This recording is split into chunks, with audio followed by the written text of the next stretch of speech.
Olá, bom dia. O bate-papo do Resenha deste sábado é sobre reforma da Previdência. Aqui no estúdio a gente recebe o advogado especialista em direito trabalhista Guilherme Zagalo e também ao meu lado o radialista Robson Júnior. Sejam bem-vindos. Doutor, vamos começar logo falando sobre déficit previdenciário. Há um debate muito grande sobre a questão do rombo previdenciário no país. Queria que o senhor explicasse para a gente, há déficit, não há déficit? É necessária essa reforma nesse momento? Existe um déficit, mas ele é muito menor do que aquele que o governo alega. Na proposta, o governo considera apenas a receita própria do regime geral de previdência social. Quando a Constituição, no seu artigo 95, diz que a Seguridade Social, que é o conjunto de previdência, assistência e saúde, são financiadas por contribuições dos trabalhadores, das empresas e receita própria do governo de impostos. Então não é correto o cálculo que o governo faz como se a Previdência deva, vamos dizer assim, andar somente com suas próprias pernas. Isso abre espaço para lá na frente isso ser aplicado à saúde, ser aplicado à assistência social. Em todos os lugares do mundo, pelo menos nos países desenvolvidos, menciono o exemplo da Europa, 42% da contribuição é do governo, é de impostos, 34% é das empresas e apenas 19,8% é dos trabalhadores. Especificamente aqui no nosso caso, a gente tem a partir de 2015, desde a Constituição até 2015, nós tivemos superávit na Seguridade Social, que são esses três componentes que eu mencionei. A partir de 2015, com a crise econômica, mais especificamente em 2016, 2015 ainda dá um pequeno superávit. Nós começamos a ter um déficit causado aí pela forte recessão, 2 anos de recessão seguido de crescimento negativo, de 2 anos de crescimento baixo, na casa de 1%, fazem com que a queda da arrecadação de impostos nós formalmente nós temos um déficit. Só que esse déficit que existe hoje, ele é inferior às desonerações tributárias que estão concedidas e mantidas pelo governo. Este ano mesmo nós temos 157 bilhões de reais de desonerações concedidas, contribuição sobre a folha de pagamento dos empregadores, redução de contribuição social sobre lucro, de PIS, PASEP, de COFINS, que são as fontes de financiamento da Seguridade Social. Então, assim, para tentar a aprovação da reforma, da PEC 6 de 2019, o governo exagera nos argumentos. Existe um déficit, esse déficit, uma parte dele é estrutural, as mudanças que acontecem na sociedade, aumento da expectativa de vida, mas boa parte dele é conjuntural, causado pela crise econômica, ou seja, a Previdência ela não é a causa da crise que nós estamos, ela é muito mais uma consequência. Se nós revirmos só, por exemplo, 1/3 das desonerações que estão concedidas, nós teríamos aí metade da economia que o governo pretende para os próximos 10 anos. Doutor, só para... o governo alega, sustenta que se não fizer a reforma agora, a possibilidade do país quebrar no regime de previdência, ou seja, de daqui a alguns anos não pagar mais a previdência. Há esse risco mesmo? Se forem mantidas as desonerações no nível que nós temos hoje, nessa casa aí de 157 bilhões de reais por ano, é possível que isso aconteça. Nós precisaríamos rever urgentemente essas desonerações. Existe um contencioso tributário enorme, se fala muito da dívida já em execução de 480 bilhões de reais, mas há quase 1 trilhão de reais em impostos que estão sendo impugnados na via administrativa. Então, se tiver um gerenciamento também melhor desse contencioso tributário, vamos dizer assim, tanto administrativo quanto judicial, eu acho que nós teríamos uma injeção de recursos que minimizaria esse impacto. E, principalmente, a gente precisa de crescimento econômico.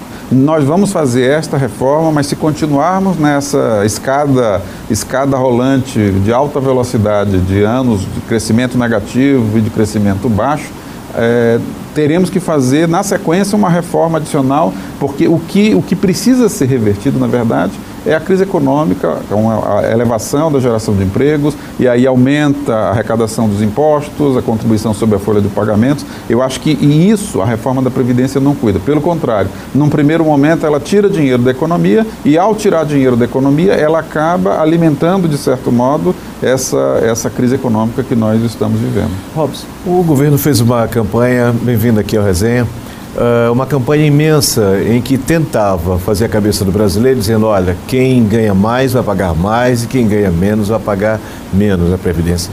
Isso é verdade? Na prática, como é que isso funciona? Só em termos proporcionais. Em termos reais, 92% da conta da reforma da Previdência, que não é de 1,2 trilhão, como o governo fala. O governo fala disso em relação aos 10 primeiros anos. É de 4,5 trilhões em 20 anos. 92,5% dessa conta vai ser pago pelo regime geral de previdência social, onde a média do benefício previdenciário é de R$ 1.289, pouco mais de um salário mínimo. Então, quem vai pagar a conta, na verdade, da reforma é o trabalhador que ganha pouco. Proporcionalmente, aqueles que ganham mais serão mais impactados. Mas se você comparar R$200 para alguém que ganha um salário mínimo, é um valor. R$200 para alguém que ganha 5 ou 10 mil reais é um valor proporcionalmente muito menor. Então, eles vão ser mais impactados, mas eles têm como assimilar, vamos dizer assim, esse prejuízo. Em termos absolutos, em 2017 o governo gastou 580 bilhões de reais com a Previdência. A proposta de economia que está sendo apresentada é de 225 bilhões de reais por ano, que são os 4,5 trilhões em 20 anos, né? Na média, isso dá 225 bilhões de reais por ano. Significa, grosso modo, um pouco mais de 1/3 do valor que o governo desembolsa hoje. Ou seja, aí em 10 anos nós teremos uma Previdência pagando bem menos do que os benefícios que nós temos hoje.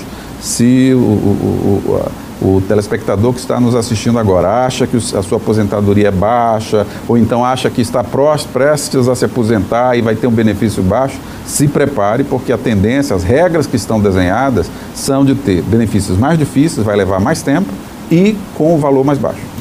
Doutor, as pessoas que estão assistindo em casa agora têm essa dúvida, né?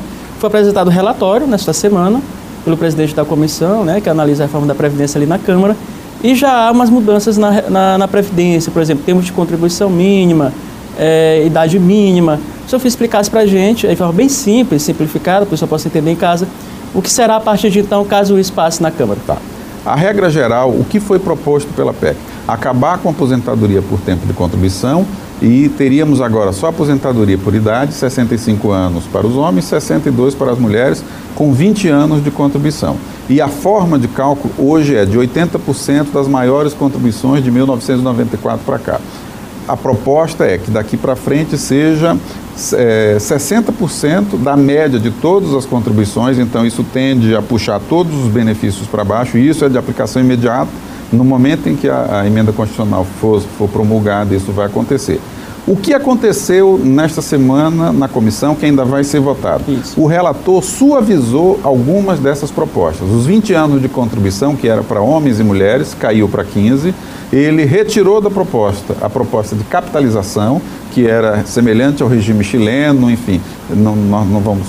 Como está saindo da proposta, se for acolhido pela comissão, acho que não vale a pena a gente insistir muito nisso. Ele retira também a mudança dos benefícios de prestação continuada. Hoje, um direito do cidadão que não tem renda ou que tem renda inferior a 1/4 de salário mínimo por pessoa na família a partir dos 65 anos. Na proposta anterior, era de R$ 400 a partir dos 60 anos e um salário mínimo aos 70 anos. Essa proposta está retirada da emenda constitucional.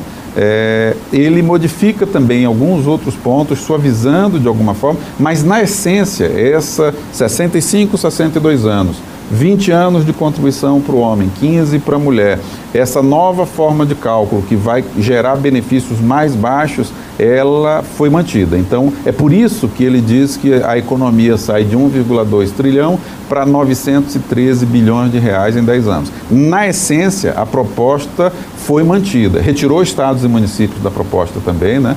Havia uma dúvida muito grande se ia acontecer alguma alteração. Em relação aos rurais, os benefícios rurais, muito importantes aqui para a economia do Maranhão, retirou aquela obrigação da contribuição anual de R$ 600, mas manteve, acrescentou aí 5 anos para os homens em relação à proposta atual. Pode ser que isso seja um erro, não está claro. Eu ainda conversei com alguns deputados que integram a comissão e eles me falaram que no debate não era essa a proposta. Pode ser que a redação final que foi apresentada pelo relator ainda seja ajustada, porque no debate político a ideia era manter as aposentadorias rurais como elas estavam antes da apresentação da proposta de emenda à Constituição. Uma coisa que leva em consideração, a gente falava até antes do programa começar, que o tempo de vida do brasileiro aumentou, que estendeu aí 5, 6 anos a mais, mas esses dados, eles correspondem a um cômputo geral, por exemplo, região? Será que nós temos, por exemplo, a qualidade de vida nordestina é a mesma, por exemplo, de uma região como o Sul-Sudeste? Não, não é uniforme, Robson. É importante essa sua pergunta, sobretudo para nós aqui que vivemos no Maranhão. A expectativa de vida da população masculina, dados de 2017 do IBGE, é de 67 anos de idade. A média, né? Ou seja, o homem maranhense não tem expectativa de chegar aos 70 anos. Você vai nos estados mais desenvolvidos do país, essa expectativa de vida é de 77 anos para a população masculina, é 10 anos mais. Então, isso mostra que o país tem uma variação muito grande da qualidade de vida, seja sistema de saúde, enfim, todos os componentes que fazem com que a expectativa de vida de um estado, de uma região, seja maior do que outra. E esse critério unificado que a proposta apresenta, significa para essas regiões que têm uma qualidade de vida menor ainda, uma expectativa menor, que regras mais duras, né? Se eu aposento igual com o trabalhador de Santa Catarina, mas eu vou viver 10 anos menos do que ele, ou seja, eu vou usufruir muito menos do benefício previdenciário. Doutor, o governo já adotou o mote da reforma da Previdência, né? Publicidade, no trecho que diz o seguinte: corte de privilégios. Muita gente tem dúvida em casa sobre realmente vai ter corte de privilégios. Os políticos estão inseridos nisso, porque há muitos deputados que estão inseridos na reforma especial, regime especial de aposentadoria. Ou seja, vai mexer com eles também, com o judiciário, com o político, dentro dessa proposta do governo Bolsonaro? Há um certo exagero na propaganda do governo em relação a isso. Há algumas mudanças, sim, mas desde 2013 os servidores públicos não têm mais o direito à aposentadoria integral. Servidores públicos, um juiz de direito que tome posse amanhã, na segunda-feira, aqui no estado do Maranhão, ele tem assegurado apenas o regime geral do teto, o teto do regime geral, que é de R$ 5.839,45 hoje. Além disso, só se ele contribuir para um fundo de previdência complementar, existe um fundo público, o FUNPRESP, no âmbito do Executivo, outro no Legislativo e outro do Judiciário. Então, essa parte da reforma, vamos dizer assim, já foi feita. O governo, nessa proposta, reduz algumas questões, mas esse esforço todo é muito mais uma propaganda para, vamos dizer assim, já que o remédio é muito amargo, eu digo para a população que aqueles que ganham mais também receberão parte desse remédio. Só que o que eu mencionei há pouco, para quem ganha pouco, a capacidade, quem ganha mais, hoje um salário de um magistrado ou de um parlamentar é acima de R$30 mil. Ele ser sobretrachado mais R$3 mil, mais R$2 mil, isso lhe vai afetar, mas não vai mudar substancialmente a vida dele. É diferente de um trabalhador, o grosso, 92% da reforma da Previdência vai ser custeado por quem ganha até 2 salários mínimos. Até 2 salários mínimos. Para encerrar o bloco. Para encerrar, em relação àquela história da morte, o cônjuge morreu, ele vai continuar recebendo? Como é que fica essa pensão, por exemplo, morte do teve companheiro? 2 alterações apresentadas pelo relator. Uma, na proposta original, era admitida a possibilidade de uma pensão menor do que um salário mínimo. O relator aceitou mudar a proposta nesse ponto, e a pensão tem que ser pelo menos de um salário mínimo. Mas para aquela trabalhador ou trabalhadora que os dois contribuem, acumulação, ou seja, eu posso ser aposentado, minha esposa se vier a falecer antes de mim, eu não levo o benefício dela na íntegra. Foi acrescido apenas 10% em relação à proposta original, eu teria, vamos dizer assim, no máximo 50% do valor do que ela receberia, ou como trabalhadora da ativa ou aposentada. Então, houve alguma concessão do governo no tema das pensões, que não teremos mais pensões menores do que um salário mínimo, mas no caso dos cônjuges, não. Há sim uma mudança, e hoje, que você tem direito a ter a integralidade do benefício, isso não acontece. Doutor Guilherme Zagaro, a gente agradece a sua presença aqui no Resenha, e nós vamos a um rápido intervalo e voltamos daqui a pouquinho.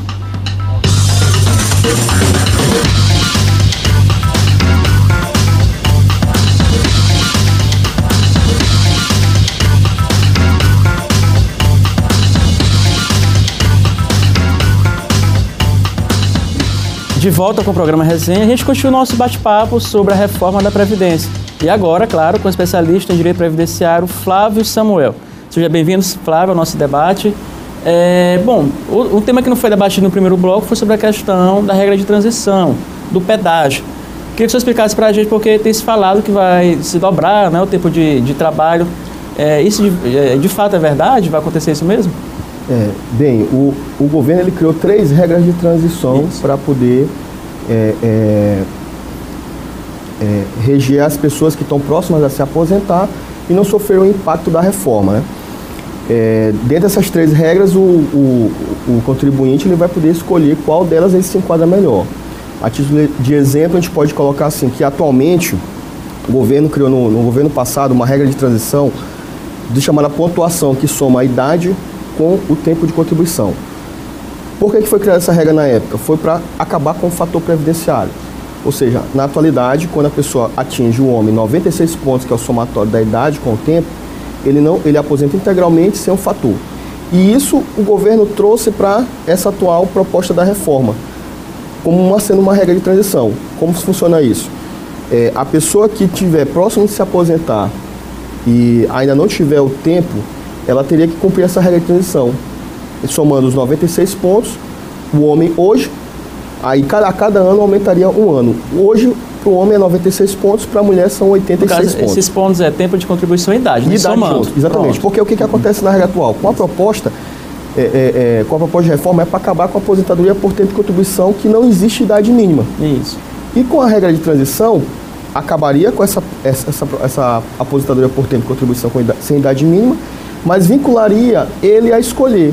Ou ele escolher a nova proposta do governo, ou ele pegar essa regra de transição, que seria somar o tempo de contribuição com a idade. Se ele atingisse a pontuação mínima, ele poderia aposentar. O outro ponto seria com relação ao tempo que falta, né? Que o pessoal está falando, eu vou ter que trabalhar 2 vezes mais o tempo que falta para me aposentar. O que é isso?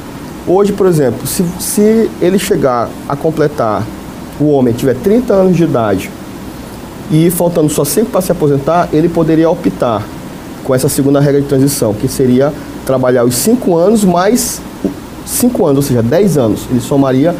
Ele teria que cumprir o pedágio do mesmo tempo que faltaria para ele aposentar. A gente está colocando em proporções logo 5 anos porque é um tempo muito alto. Então ele teria que avaliar se compensaria ele trabalhar esse dobro do tempo que falta, ou ele entregaria nessa outra regra de transição que eu falei também sobre a questão dos pontos. Esta semana foi realizada uma audiência pública proposta pelo deputado estadual e presidente da Assembleia Legislativa do Maranhão, deputado Otelino Neto, sobre a reforma da Previdência. Vamos ouvir o que ele falou. Compreendemos a necessidade da reforma da Previdência e não da destruição da Previdência Social. E, claro, evidenciando os pontos que consideramos que são essenciais que não sejam aprovados pelo Congresso Nacional dentro da proposta que foi encaminhada pelo governo federal. Robson. Um filho, os 2 pais eram segurados. No caso de morte dos 2, ele ganha dos 2, por exemplo? Ele vai ter 2 pensões? Na regra atual é permitido. Mas na regra atual, pode haver o acúmulo de pensão nesse caso, mas na proposta da reforma não. Ele não teria mais direito a escolher, ele teria que optar entre uma e outra. E sobre a acumulação de pensão com outro benefício, com outro benefício previdenciário, pode acumular ou muda essa regra? Na regra atual, pode. A proposta do governo, desde a época do Michel Temer, eles tentavam já acabar com essa acumulação e vincularia a pessoa que recebesse até 2 salários mínimos para poder acumular. E nessa proposta de reforma também eles mantiveram essa ideia de não poder acumular pensão com a aposentadoria, para quem recebesse acima de 2 salários. Em relação à mudança, haverá, por exemplo, mudança na duração dessa pensão por morte, um período, até quantos anos você vai ficar recebendo? Houve alguma mudança? Já houve uma mudança no governo recentemente em que eles diminuíram o tempo de recebimento da pensão. Por exemplo, uma esposa que viesse a ter, o seu marido viesse a falecer, uma pessoa com 18 anos de idade, na regra anterior, ela tinha uma pensão vitalícia. E o governo já tinha alterado isso e criado um período mínimo de recebimento para essas pessoas. Ou seja, uma pessoa que vai receber pensão com 18 anos, ela recebe por um período mínimo. Hoje, pela regra atual, ela só teria em direito a essa pensão integral e vitalícia somente se ela tivesse acima de 45 anos, na regra atual. E o que tem de alteração com relação à proposta de reforma, além dessas mudanças que já houveram, é com relação à manutenção do salário mínimo, porque eles queriam abaixar o valor da pensão, né? E a questão também do valor da integralidade, porque a mulher ela não conseguiria mais receber o valor integral do benefício. Hoje, com a proposta, vai receber só 50% e um valor proporcional a cada filho que ela possui.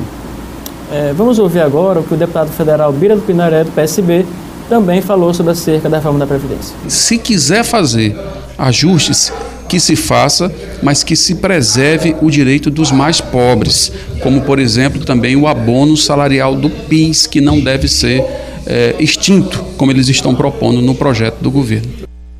Sobre essa questão do abono do PIS, o que a proposta diz levado à comissão lá nessa semana? Eles mantiveram o abono do PIS e até reajustaram o valor, né, para 1.200, não estou certo, mas mantiveram o recebimento do abono do PIS. Eles não extinguiram. Pela proposta apresentada pela comissão, eles mantiveram esse abono. Nós temos um grande público de trabalhadores informais que nos acompanham agora. Sobre esses trabalhadores, nós falávamos de capitalização que poderia, né, prejudicar Sim. principalmente eles. Dentro da proposta, de que forma aquelas pessoas que trabalham de forma informal estão inseridas? É ruim? É bom? De que forma eles poderiam ser inseridas nessa reforma de modo a não ser prejudicados? A proposta da capitalização ela não foi tirada do texto da reforma, né, pela comissão. O grande detalhe é que o governo, durante muitos anos, ele perdeu esse contribuinte. A pessoa que trabalha na informalidade, ela deixou de ter um incentivo para que ela viesse para ser contribuinte do governo, né, para a Previdência. A princípio não existe uma regra, porque o contribuinte ele tem a faculdade de que o trabalhador autônomo ele pode começar a pagar a partir de hoje. O que vai mudar para ele é o seguinte, é com relação à idade mínima, que na regra atual vai ter que ter a vinculação da idade mínima, que os homens hoje são 15, mas foi para 20, e a mulher manteve 20, mas a idade mínima seria de 65 para o homem e 62 para as mulheres, na regra atual, para a pessoa que trabalha na informalidade. Então, o que muda mais ou menos vai ser só nesse ponto, que ele vai ter um aumento com relação à idade, no homem permanece, mas para a mulher aumenta para 62. E o tempo que quem trabalha na informalidade teria que ter um mínimo de 20 anos de contribuição e a mulher teria 15 anos.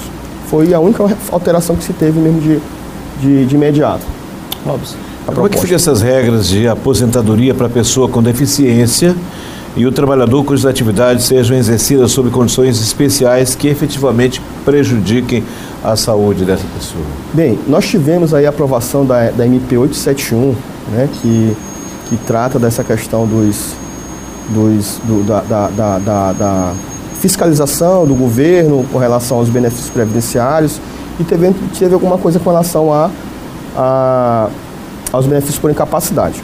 Na proposta atual, a comissão ela retirou do texto o BPC, que era uma coisa que estava se discutindo muito, que esse BPC ele é um benefício que alcança de forma considerável as pessoas necessitadas, portadoras de deficiências, né, as pessoas que dentro da lei do BPC ela resgata da sociedade aquelas pessoas que não têm condições mesmo de trabalhar. Então, com relação a isso, permanece, não sai. O que acontece atualmente é que o governo está fazendo uma reavaliação com relação aos benefícios por incapacidade, mas com relação aos deficientes, o BPC permanece. Quem também esteve presente na audiência foi o deputado federal e presidente da Comissão Especial da Previdência, deputado Marcelo Ramos, nessa audiência que houve essa semana na Assembleia Legislativa. Vamos acompanhar o que ele disse. Quero saudar o esforço dos deputados federais, o deputado Bira e o deputado Juscelino, também o deputado Márcio Gerri, que convocaram essa audiência pública, e a responsabilidade, o cuidado dos deputados estaduais que estão participando de forma muito atenta e muito preocupado em defender os interesses do povo do Maranhão, as pessoas mais humildes e servidores públicos que precisam ter os seus direitos garantidos nessa reforma. Doutor, outra classe também é muito importante, é dos professores, certo. E também tem a questão dos militares. Se eu falasse também sobre de que forma, se eu não me engano, os professores tiveram, né, não foram afetados diante da proposta inicial, né, eles foram contemplados. Como é que está em relação aos professores, profissionais do magistério, na proposta de reforma da Previdência? Olha, o governo, uma grande discussão que ele colocava como ponto principal para ter a reforma no âmbito dos professores era justamente, principalmente das mulheres, porque as mulheres, além de elas terem contribuído só 25 anos, a idade mínima delas também, por exemplo, quem é do regime geral não teria idade mínima, mas quem era do serviço público também teria idade mínima reduzida. A única alteração que teve de significativa aos professores foi só a equiparação do tempo de contribuição, que equiparou o homem com o da mulher. Então, a regra anterior permanece com relação à idade, mas com relação ao tempo, teria que ficar vinculado o tempo mínimo de 30 anos. No caso, as mulheres teriam contribuído, no caso, de 30 anos aí para poder se aposentar. E os militares? Já os militares também tiveram uma mudança, né?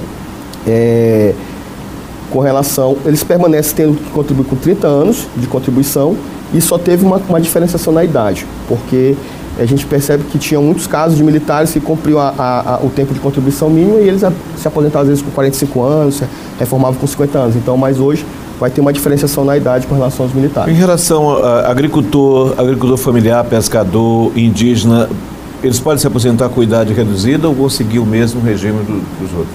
Permanece. A comissão ela tirou do texto da proposta, da reforma, a idade mínima, aumento da idade para as mulheres e para os homens. As mulheres continuam a se aposentar com 55 anos de idade e os homens com 60 anos. E o que o governo queria fazer era criar uma contribuição de R$600 por ano. E essa contribuição foi extinta, porque hoje o pescador e o lavrador ele precisa somente comprovar o exercício da atividade.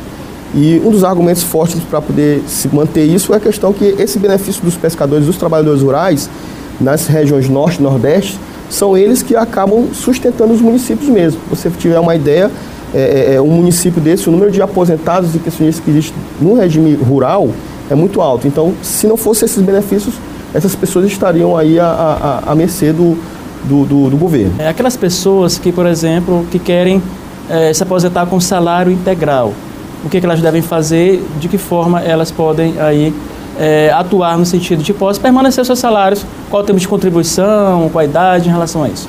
Bem, a proposta do governo, ela tem umas alterações também nessa questão do cálculo do salário, né? Porque atualmente, como o Dr. Zagallo anteriormente falou, ela atualmente corresponde a 80% das contribuições. E nessa proposta vai haver uma mudança.